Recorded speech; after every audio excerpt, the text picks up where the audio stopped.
Welcome to Positive Talk Radio, evolving ideas, one conversation at a time. Great guests, dynamic stories and interviews, plus new thoughts on a wide range of topics and concepts. I hope that you'll hang with me, Kevin McDonald, my friends, and of course, you. As together we work to understand why we are all here and what we can do to make our world a better place for all of us. To be happy, be kind, and live in peace together. Yep, that's Positive Talk Radio.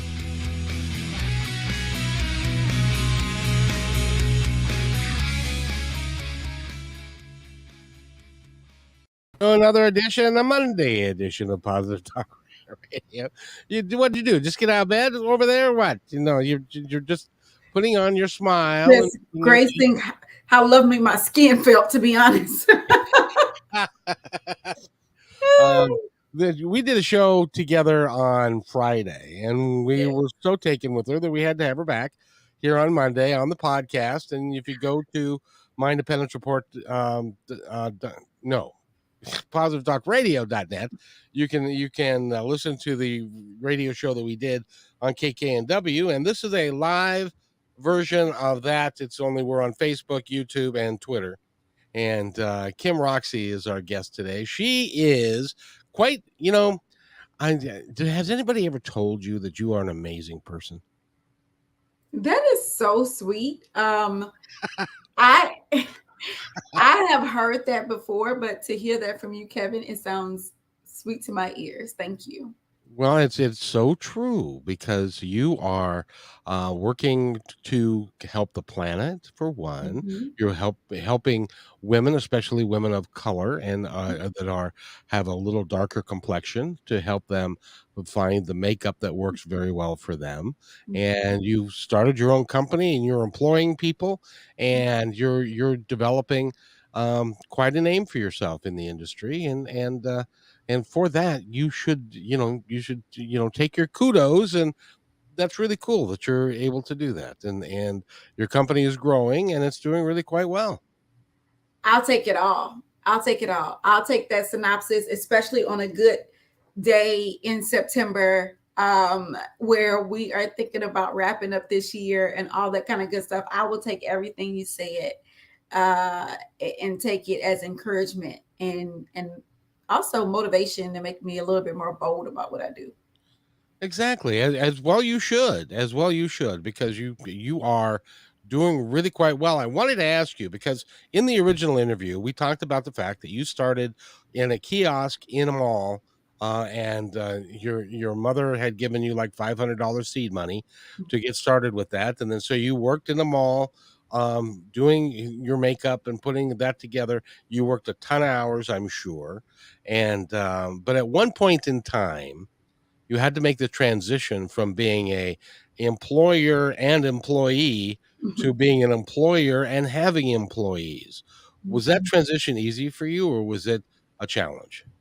Well, I think I'm the kind of person that likes to get things done. So it was a little bit of a challenge for me to get over not always looking at myself as a solution, and kind of shifting my mindset around that and seeing others as a solution too, and that we can get more done and we can scale with others. So I think it's just that shift around, I don't do everything better. And I've learned that now, that I don't do everything better. There's a lot of stuff I do not do better than some of my team. So yeah, they win.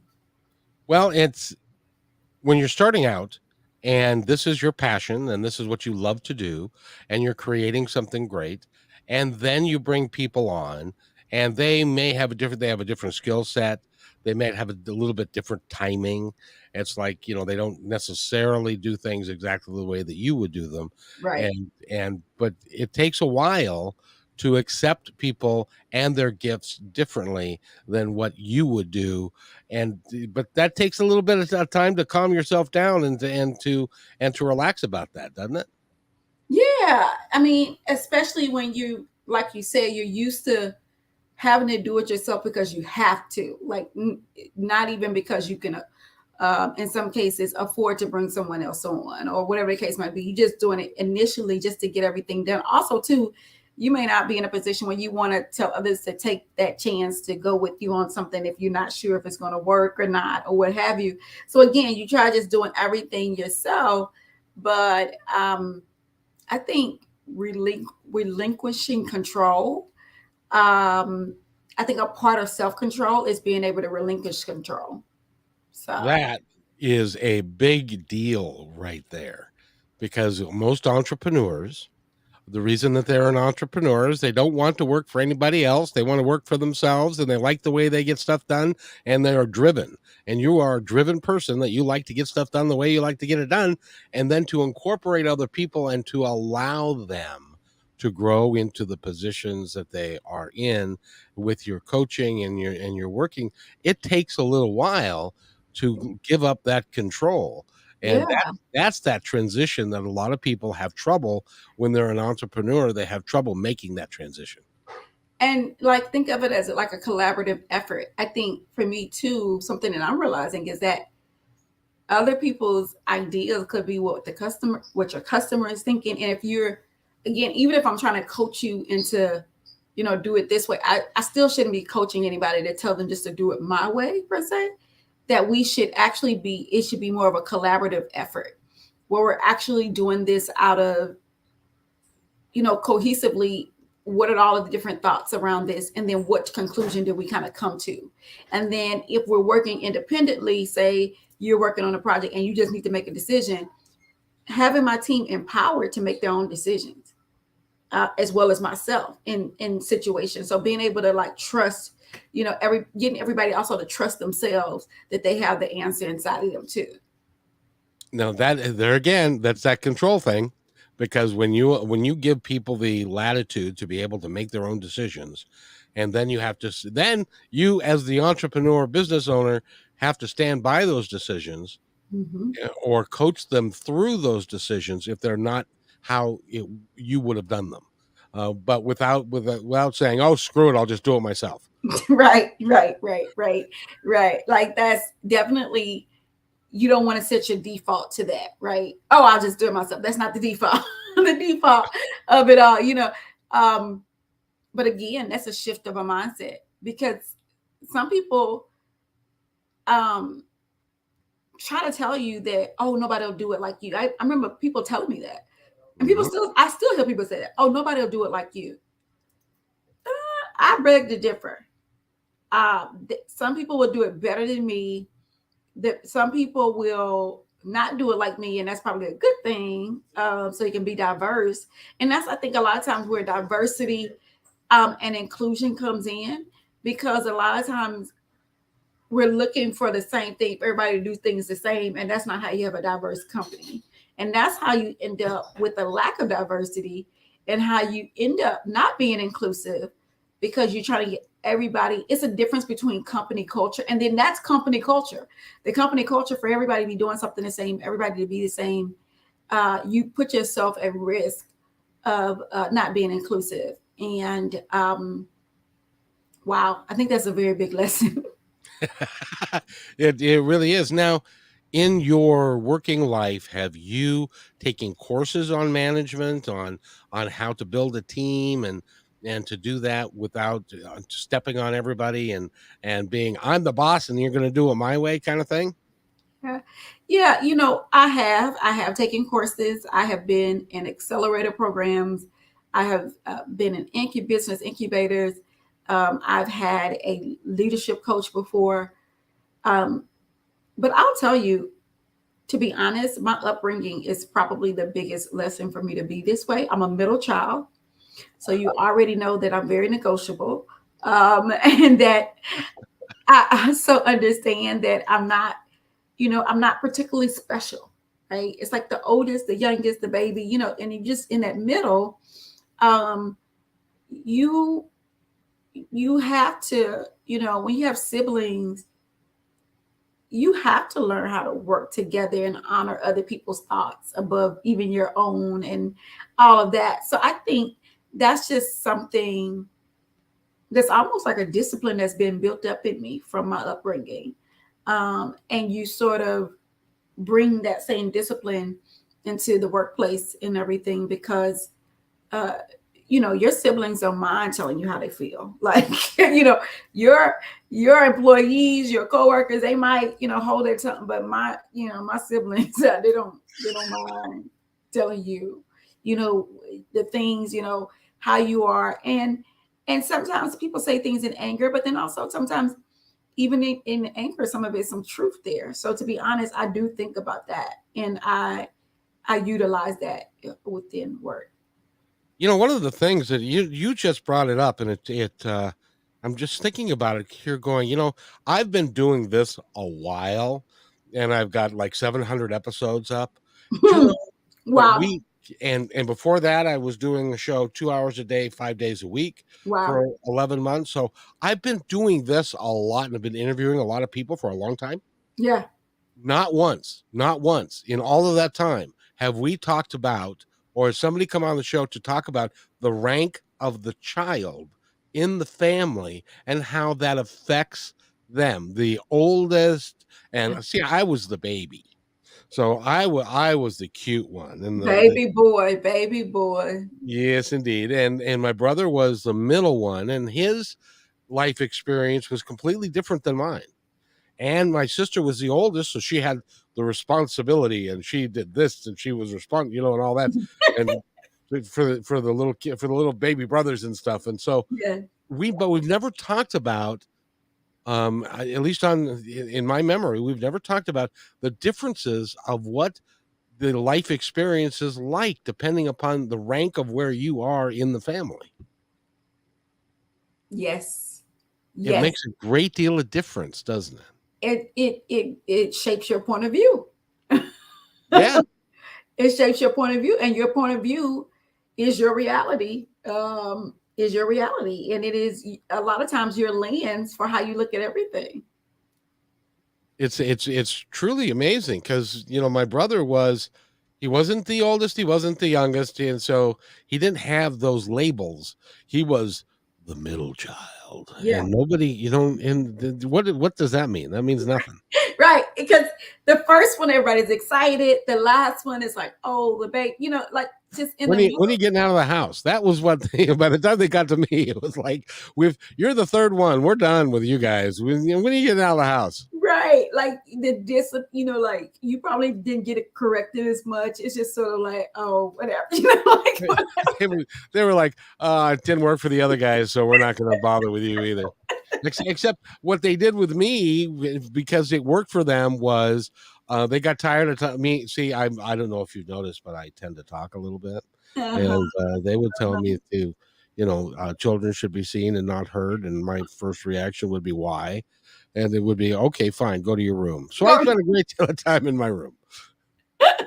and that's when you got so confident with speaking so much, because you probably did a lot of it even to yourself, and but that grew a certain level of confidence, I think. Even it's interesting. It's interesting. I think for me, I actually took a lot of time to try to stand out. So what I do now and how I do things, my siblings, particularly my sisters, are always like, you know, when it's time to go talk, you go ahead. They always pushing me because they know I don't, they see me front facing all the time. And it's not so much that I'm looking for the attention, but when growing up, I I had to do something to make me stand out, from the pack. So That's a really cool observation, because because you weren't the oldest or the youngest, you had to create your own identity. And yes, that's a really big deal. I yeah, wanted to also ask you, as when you were in the mall, I assume you were in a mall in the kiosk, is that right? yeah, yeah. So, and when you were 21 years old and you were sitting there, from the mall opens at 9 o'clock at night or in the morning, and it stays open till 9 o'clock at night, and you're sitting there working 12 hours by yourself. And were you thinking that you were going to, did you have a dream? Was it like, this isn't going to be like this forever. I'm going to grow this thing and it's going to be great and stuff. Did that cross your mind, or were you kind of thinking that this was going to be what you're going to be doing for the rest of your life? Actually, so it was supposed to be a kiosk. It ended up being a store. I ended up having a little store in an area where all the stores were abandoned around it. So they put me in the area because they thought I was going to fail the mall. So the mall owner, because they didn't want to lease to me, but the mall owner ended up leasing to me, and he put me in an area where basically he was like, all the stores are abandoned over here. So basically, when you go out of business, it'll be fine. It'll blend in, like it'll be fine. And Holy crap! Really? So yeah, you were put into you actually got a bill, or not a yeah, building, but a a storefront, storefront, yeah. but In the all the mall. businesses next to you were all shuttered up and Yeah, closed. yeah, they were all abandoned. Yeah, in the mall, they were like all closed. And it's like, yeah, so basically just go over there and, don't worry about it. We'll be fine. The center of the mall, all that other area, it was set full of stores, all the popular chains and all of that. And so um I bring that up because when you talk about, did I think I was just going to be doing this and that was it? I think, to be honest, I wasn't thinking past that month. I wasn't thinking past just surviving for the next day, kind of in a way. Making rent. Yeah, Making rent was a big yeah, deal. yeah. Making rent was a big deal. So for me, I had that whole month to make the rent. And so that's what my goal was. My goal was getting enough customers to make that rent. And so I didn't know exactly how far I could go or what this was going to do. But believe me, I always was trying to do the next thing. Always trying. So I stayed at that location for maybe like 3 months, 3 or 4 months at the most. And because he came down there, the owner of the mall, he said, "You're really making this work." And I said, "Actually, yes," because I would walk down to the food court to go get customers and bring them back to my store. And he said, "You really making this work?" And I said, "Yep." And he said, "There's a vacant spot down by Victoria's Secret in the center of the mall. Do you want it?" And Oh my. I said, "Yep, I sure do." And that's when we went down there and sort of, really made our splash there in that mall. But yeah, and then from there, I moved to another space that was even more valuable. And then I moved from there to a standalone brick and mortar retail space and stayed there for us. Like, it's always been about for me to continue to grow and expand. And then I caught a new vision in 2018 and then sort of totally transformed everything. And then now I'm on that path. So I think, it wasn't, I never looked at, oh, I'm doomed to something. And I still don't look at things like that now. And I kind of deal with everything on a quarterly basis versus, I make plans and I have a vision for where I want the company to go. But execution wise, I really look at things from like a 3 month sort of basis, a quarterly basis, and really stay in there and continue to, because I believe that if I have a shorter amount of time to focus in on as a team, and we have a shorter amount of time, we actually can get more done versus looking at time going, oh, we got a full year. We got all this time to try to do this, this, and that. To be honest, we're like sprinting, like we're sprinting and we're getting these things done within this amount of time, and then we take a break and then we go back, get back up there. You might call it circuit training in fitness. They call it circuit training when you do high impact for this amount of time. You take a break and then you do it. That's almost how we are in business. That's actually brilliant. When's your book coming out about management? I've been hearing a lot of people. I was just did a speaking engagement. Somebody asked me about my book. I did in different type of audiences.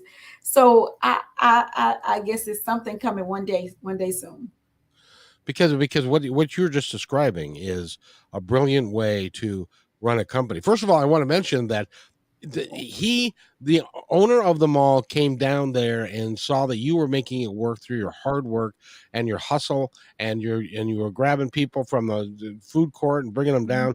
So he stuck you next to Victoria's Secret, so you could go get your nightie, and then you could get your face done at the right next to each other. That worked out really well, I would think. really well. I mean, it's kind of the same mind frame. At the time, Victoria's Secret was well known for like their body sprays and mists and lotions and and potions. So you can get all that, get you some makeup, get you some lingerie, and just have a good time. I walked in there one time. I left. Why? Be- because if a guy walks into Victoria's Secret, and it's like, who are you buying for? I'm going to buy for myself. What do you think? No, I'm kidding. You're buying for your wife or whatever. And what size is she?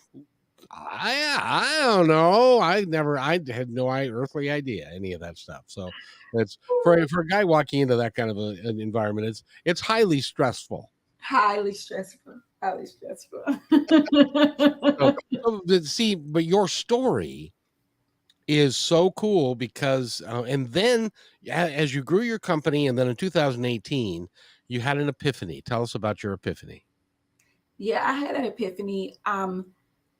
For me, for entrepreneurship, I had never seen entrepreneurship done past someone owning like a beauty salon or um, something like that, a barbershop. And so when I was in business, I started to meet women who owned businesses where they were in different industries and they were actually running a business. And then I started to read about how to build a business and all of that. And I just had a huge epiphany in 2018 that the products that we had started to make and we're using on our customers, and some of them were like buying, especially like in Houston, that could be a whole makeup brand, and that I could really go build a beauty company that could change the beauty industry, um, and really bring equity,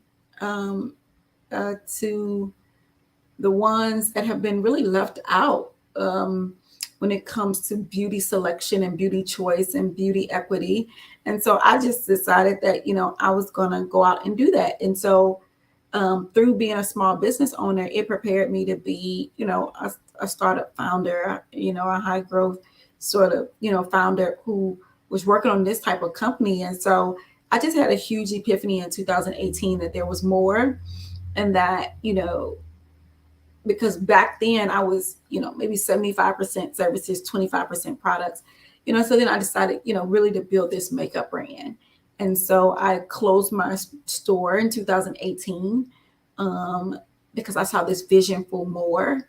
And I remember having a conversation with someone and saying, and she'll tell you, I said, I'm going to build a makeup line for 2020. And I said, I'm going to build a makeup company for 2020. And this was in 2018. And I explained to her that I did not have the skill set or the knowledge to do it. So I had to go out and go become a student, and I had to get it. So I applied to a tech accelerator in Austin, Texas, Div Inc.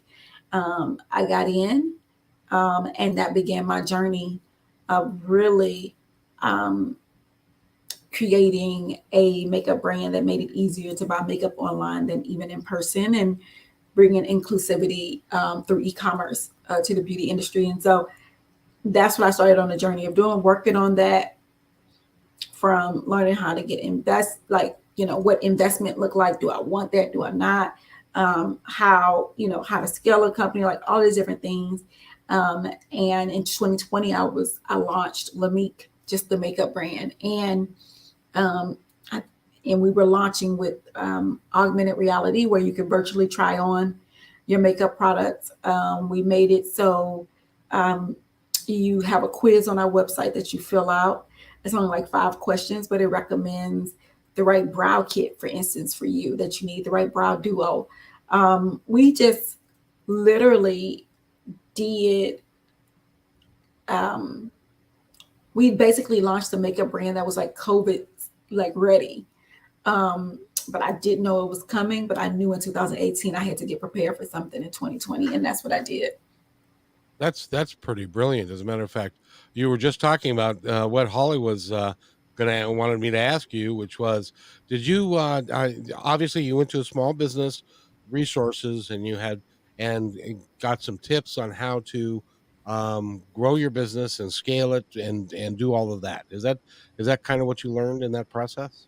Yeah, definitely. I learned, how to scale, how to grow, how to use um, different marketing hacks, how to um, how to basically utilize even your story to sell your products, how to monetize this. So, like, I learned a lot in those programs, but as well as like from a technology standpoint as well. And I utilize several different programs to do that. Is there anyone that you would particularly recommend one versus another? Yeah. Um, I recommend Div Inc. That's one. Div Inc. Is that DIV? INC. Okay. I recommend the I recommend Sputnik ATX, SPUTNIK ATX. I recommend SKU, SKU ATX. I recommend Founders First. Founders First. They're out of California, but they have programs across the country. I recommend them. Um, I recommend Black Girl Ventures, which was an excellent program. I have so many that I've utilized that have been so helpful. Impact Ventures is another good one. I recommend Impact Ventures. And then also like the Goldman Sachs 10,000 Small Businesses Initiative. I think it's also another good one. Um, but yeah, I've utilized several different programs to really sharpen my skill set and to also get me um, prepared and also continue my journey. I gotta ask you, in 2018, when you went to your siblings or some other close friends, and you said, well, you know what? I've got an epiphany. I've got a vision, and I'm going to close my store, and I'm going to reframe and rework everything. And did you get a bunch of, oh, now Kim, slow down. You move too fast. You got to make the morning last, girl. You ain't going to make it if you know. And so stay in your lane and don't try and do too much and stuff like that. Did you get any of that, or did you get people saying, "You go, girl, let's make it happen"? I think I just got a more puzzle. So they didn't say much of anything because I think that because of my reputation, because of, people, I don't think they would, to be honest, they'd be afraid to say, so they couldn't say you go girl because they didn't understand the vision. So they didn't say that, but they didn't say anything else because they would have probably been like, you start asking some questions. But then I was like, yeah, well, I don't really have the answer to that. I said, I got to go out and go see what the answer is. And they're like, that's what a puzzle look comes from. So when the family is asking, oh, so you're going to close the store to do what now? I got to go figure out what that what is. I've got to go figure that part. That's the part I need to get, the what. So now you've been doing you opened the reopened in 2020, went Mm-hmm. through the pandemic, survived the pandemic, and you're here in Really, 2022 really, really, we thrived during the pandemic. because of the style of business that you were bringing to the table, and you could do everything virtually. Absolutely. And Everything that, was set up. Everything was set up for it. It was almost like as if it was made just for that. and that's really is cool. And in 2022, Lamik is doing very well. Am I correct in? Yeah, we're in the building phase, so we're out here trying to meet the demand of what's happening. So that's what we're doing. Yep, That's a really cool statement to have to make. I'm here to meet the demand, and the demand is substantial. absolutely. And so. What do you see happening in the future? What are you going to grow this to a mega brand, Mhm. so that you can help two things. By the way, if you go to lamikbeauty.com, you can find out all about what they do. Uh, Everything. Their products are all natural. They're all designed. They don't have any of the talc in. I learned this because I talked to somebody who's really intelligent on Friday about it. Uh, that was you, by the way. They don't have any talc in the products. They don't have any things that's going to hurt you. They're all designed to be natural and to keep things like the big C word away, Mhm. and stuff like that. And because of most cosmetics are you don't even know what's in them, so Yeah. you can guarantee what's in these and stuff like that. So in 2022 you are growing, and do you see yourself just continuing to do this, or what are you going to do next? Yeah, I think for me, I do things in conjunction with. So I'm about living a whole beautiful life. I'm about that's why I love your show, positive life radio.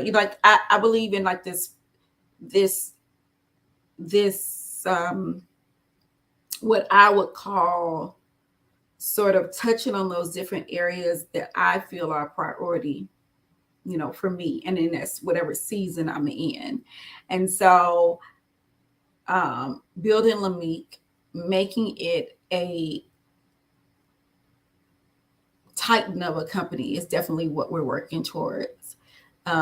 We want to gain market share. We want to become um, definitely a mega brand. We have such a big vision for Lamik. Um, However, at the same time, I have a big vision for who I want to be, and who I am as a family member. Like, who I am to my family, who I am and how I show up for my sisters, for my daughter, for my husband. Like, all of those things matter to me too. And then who I show up for my community.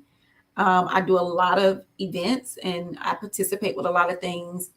You know, at this point, when people call on me, they call on me because they know that I'm have influence and that they want to bring me on to help, you know, whatever that is within my community that I have reach with. And I'll continue to do that. And I'll continue to just, also, be the person that needs kindness just like anybody else. And when I receive it, I'll tell a person thank you and live in the present moment and be excited about that and understand that all happened for a purpose. So like I'm just, I'm into it all. Like I dance, I have fun. I laugh a lot. Yeah, I'm into it all. I'm into it all. Yes, you do. I can even make you laugh, and that's pretty. Yeah, it's pretty. You make me laugh a lot though, Kevin. Like between you and your impersonations and your don't think I didn't hear it earlier when you were talking about the older sister. I was like, I'm responsible. I'm responsible. Exactly. Well, it's one of those things, and but I gotta ask you because and because I'm so taken with the person that you are, and that you in your work in your when you talk about your business, that kindness is involved, taking care Mhm, of people, you have mhm, balance in your life. mhm, You have a daughter that you take care of, and a husband that you take care of, and so it's all working for you because you're making it that way, rather than you could say, I'm going to have the biggest makeup company in the world, and you lose your life and your family and everything in the process of doing that. What have mhm. you gained in the end? Right. Exactly. Exactly. Exactly. And that's not, that's sort of not the seesaw that I'm looking for, right? And not saying that I'm going to hit all these areas perfectly, but how about I'm just going to participate in all these areas? So you're now, you started in a store. Well, started first of all on kiosks. They went to a store where all the other stores were closed, and then and then they moved you next to Victoria's Secret, which almost ensured your success, kind of, at least at that. And so you've gone from step to step to step to step. What makes you not have big britches and think that you're all that in a bag of chips? Because I know how hard it is. I know how it is. I'm too grounded to the hardness, I guess. I don't know. I'm just it's still hard now. I mean, I'm still pushing through now, just different issues, different challenges. I mean, like it's still, um, but it's a choice, that I make not to feel not let the hardness weigh me down or anything like that. But yeah, no, too uppity or too like big for my britches. Like I'm definitely confident, I'm definitely bold, but I'm I definitely know for me it's by God's grace how I got here, you know, from starting this again, starting like what you just talked about. Like everything has been built from the ground up. Like so from with that being said, being in the accelerators I was in, and being around guys that, you know, who they would go have a meeting with a potential investor and they get the check and I go have the meeting and the investor is looking at me like, how do you know how to run a business? And just like asking me all these questions that they didn't ask them. And the guy that was in the class with me, he never ran a business. He always been an employee. I at least had a, term before. So like, you know, um, experiencing those kind of things, always sort of keeps me grounded of, what I come from and what it takes. But it also doesn't take away from my confidence. I think you can be confident and be aware at the same time. You, in order to accomplish what you have accomplished, you have to be bold. You have to be confident. You have to have a feeling that you can accomplish something. And because, quite frankly, I don't know if well, you probably have noticed that number one, you're a woman. And I'm sure that came into your life. Whoa, that was a big one. Well, and the problem is in our country, in our society, and you just said it, that a guy could go in who'd never run a business, who was an employee, and he'll sit down and say, I can do this, I can do that, I'm just wonderful. And they say, oh, really? Here's a check. Okay, here you go. And you walk in there and they go, what the hell makes you think you can run a business? I mean, so you have got a glass ceiling that is like no other because and that's and you have defeated that and you're moving past that. You are a shining example of what I call authentic grit. That's one of my favorite books, Grit. I read that book. I love that book. One of my favorites. And authentic grit is even more important because it means that you also have value, and you value other people, and you're kind and you're considerate and So you take care of yourself, your family, and everything about you, because that's the person that you are.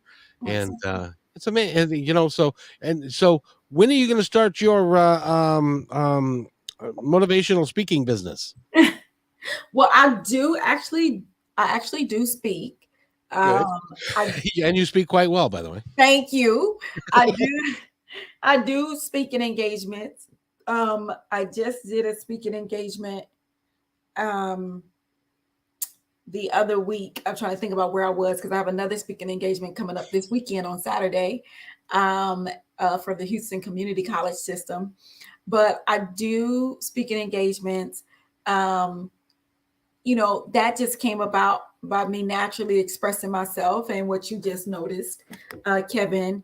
Other people identified and heard, and the message seemed to resonate. And um, I have a good time from doing that too, because when you think about it, when I was working in that makeup shop as a makeup artist, you're a motivational speaker. Like you are, you know, taking and motivating women to one, take care of themselves, to acknowledge their beauty, to um, apply their makeup in a certain kind of way. All that takes motivation to get people to do that. So you're a motivational speaker. It's just that I took it from just like store to out to the public. Well, I don't know if you've watched this. I saw this just the other day. Disney has a remake of The Little Mermaid out Yay! with Holly Berry, I believe. Yeah, Haley Bailey. Hmm. Yes, and, I was watching a video of a little girl sitting there watching. Did you see have you seen that? Yes. Yeah. Watching the or Ariel, Yep. the Little Mermaid, Yeah. and she's black, Yeah. and this little girl was so taken with the fact that there was a hero that was on the screen that looked Mhm. like her, Yes. and that made her feel so special and Mhm. stuff, and that's where I see you is because, you can help a lot of young black women who may not, for whatever reason, their past or the Mhm. problems they've gone through or what they've been told that they can't, Mhm. Mhm. and you can help them understand that, "Hell yes, you can." Yes, absolutely. And I think the most powerful thing, and I learned this from being a makeup artist and being in the beauty industry, is letting someone know that you see them. So the most powerful thing is to be seen. I think that's like one of the most powerful things. And and being seen, even when we say that, it doesn't even just talking about like eyes seeing. It could be something that you say or what have you, just resonates with a person, let them know, oh, they see me. Oh, I'm here. And so when you talk about the reactions, these reactions are going viral. So I'll tell you, I need to let my daughter see the trailer, but I have there's a woman by the name of Tabitha Brown. She's a social media sensation. She now has a show on YouTube for kids called Tab Time. So you know how when you first got on the call and you were like, "It's a good day in the neighborhood," and everybody remembers Mr. Rogers. So now the kids have Tabitha Brown, and it's called Tab Time. And she has a whole little song she does, and she just goes around, talks to the plants, talks to the fruit, all this kind of stuff. And my daughter is 6 years old, and my daughter has an afro. And one thing I teach my daughter is that her hair grows to the sun, right? It doesn't grow down; it grows up and out. And I tell her it grows to the sun, so every room you're in, you can light it up. And Oh, that's beautiful. yeah. And I remind her of that because of what you just talked about, the images from the Frozen to the princesses, all this stuff, all their hair grows down. And so what we have to realize is if a person continuously sees an image that doesn't look like them as a standard of beauty, you don't tell the person they're not beautiful. You just never show them themselves. So they never feel seen. Right. And Right. so the power of being seen and that part. So when my daughter saw Tabitha has an afro and she does tab time. So I saw her in Atlanta recently and I was like, oh my gosh, Tab, can you please make a video for my daughter? Just tell her hello. I just asked her to say hello to her because she loves her. And she gets on the video. She's like, hey, Loretta, I heard you got hair like me. Oh, keep loving yourself. I mean, she just like told her all these words of affirmation and just told her how beautiful she was because I showed her a picture of her. And oh my gosh, I showed it to my daughter. She had a fit. And she was just like, oh my gosh, she got hair like me. And I'm noticing getting more and more empowered around her afro. And so, yeah, I think it's important. And what you just said, what I'll be able to do for girls. When I was in Austin is only like 4% Black.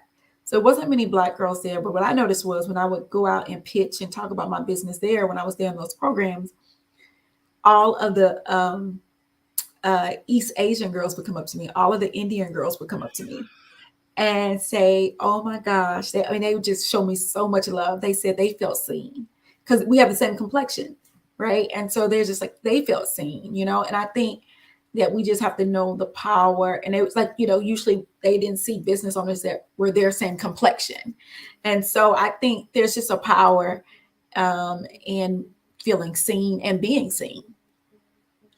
One of the things that, I love to do on Positive Talk Radio is to talk to people who are actively making a huge difference in the world and are really trying to be seen and to see other Mhm. people as they are. And Mhm. I sense you're a young woman. Um, I'm a way bunch older than you, and I see the next 30 years for you being just got a wonderful smile, you've got a great personality, you're driven, you know what you're doing, you're smart. You're going to help a lot of people. And that's why I'm glad that you are here talking with Mhm. us today, because you are going to help people break down some of the barriers that have existed for way the friggin' heck too long, Yes. and we can grow people to be all equal and all one, and regardless of what we look like, regardless of who we love, that we can take care of each other. That's That's it. our mission here. That's it. That's it, Kevin. And I love how dedicated you are to this mission.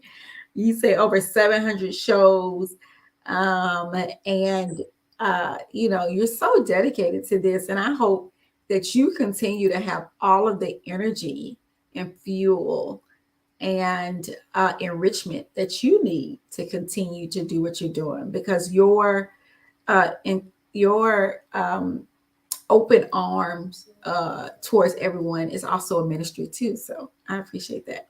I have to tell you that doing these shows with people like you actually energizes me. It's not, and it's a labor of love. A Yeah. lot of this I fund myself. Yes, yes. Um, I heard KM radio. Yeah, I'm a self-funded thing. So if you end up having to like run across a check somewhere, that would Yeah, be yeah, yeah, yeah, yeah, but yeah, it's important.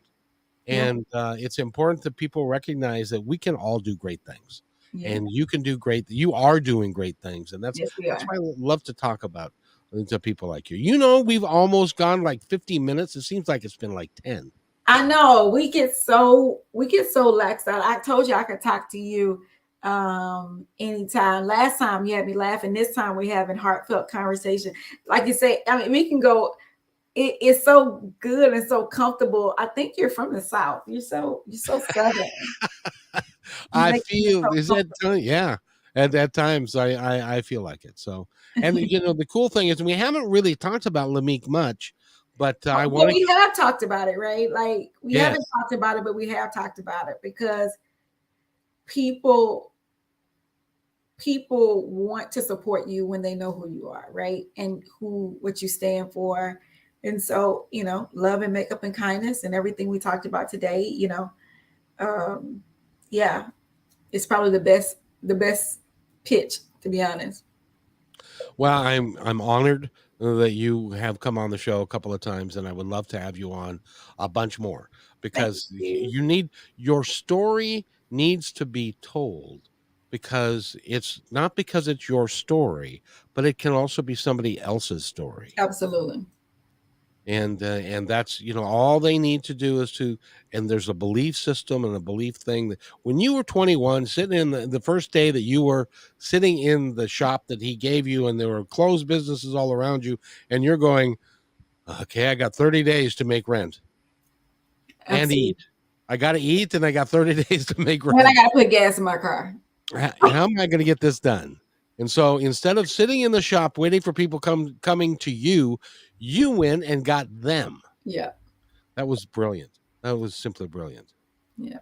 And you continue to move forward and continue to do what you do. You're going to have an impact, a big impact in this world. And I thank you for coming on. And when you do have big britches down the road, will you still come and talk to me? Heck yeah. Good, because this is way too much fun. So, but This I is way too much. Kim, by the way, we've been talking with Kim Roxie, and if you go to lamikbeauty.com, and now this is Lamik rather than Lamik, which would normally be Lameek. But Mhm. now, does the spelling have significance? Yeah, it's an acronym. It stands for love and makeup and kindness. Oh, see, now I'm glad I brought that up, because I had to miss that altogether. I'm glad. So that's really cool. Say that again. Love and makeup and kindness. It's an acronym, love and makeup and kindness. And you notice the I is a little bit taller because it's all made up in you. It's all made up in I. So love and makeup and kindness. And when you think of makeup, it's actually not just thinking about the outward part. This is the whole part. It's love and kindness is your true makeup. And it's the I. Love and kindness is made up in you. And that's what reveals your beauty. And your beauty begins from within. Beauty, beauty is revealed, not applied. Ooh, now there's a bumper sticker. Yep. Ooh, bumper stickers. Yes. That's so now that needs to go. You know, you got a little store on your website, and so you can put, the bumper sticker. That could be a T-shirt as well, and because if everybody recognize that beauty is more than skin deep, Yeah. and it is the person that you really are, and Mm-hmm. that you have the ability to do anything and be anything that you choose to be. Absolutely. So, Kim, I'm going to step aside. And All I right. would like you to take the next couple of moments to tell our audience, the ones that are going to be listening now or have been listening now, and the ones that will be listening later, anything that you would like them to know. Well, I just want to say thank you so much for listening in today. And if you ran across this, you didn't run across it by accident. You ran across it for a purpose. And I want you to know that you are loved. You have the ability to give kindness and you deserve it as well. And that everything that's made up inside of you, all of the hurt, all of the disappointments, all of the victories, all of the triumphs, um, make you who you are. And it's worth honoring, and it's worth um, sharing. So have an amazing rest of your day, but more so think about how you can make it amazing for someone else. Thanks. That is just perfect. That is just perfect. That's a great way to end the show. Yeah. And so Kim, I want to thank you again, and you're welcome back anytime. Thank Uh, you. I would love to talk with you more because we've just it was all the way to the end of the show, and I didn't even know what Lamik stood for. So we got to that point. So that's really cool. Say that one more time. Lamik is an acronym for. Love and makeup and kindness. That is just awesome. That is just awesome. Thank you for being here. Your business is going to grow. Her products are natural. They're vegan. For those of you that don't want to put, like, I don't know, a steak on your face or something, they're vegan, and so they're high quality, and they're all natural. So go to lamikbeauty.com and you can find out all of them, and take the brow quiz. I don't have any idea how that works, but somebody does. So Mhm. take the brow quiz. And Kim, thank you so much for being here. It's been my honor to have you here on the show and to interview you. It's been great fun. Thank you. So if you'll wait right there, I'll be right back.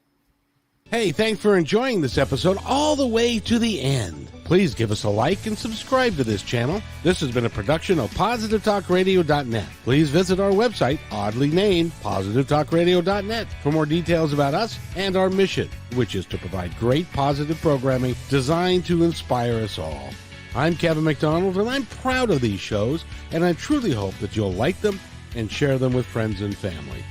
So on behalf of our entire team, remember, be kind to one another because each other's all we got.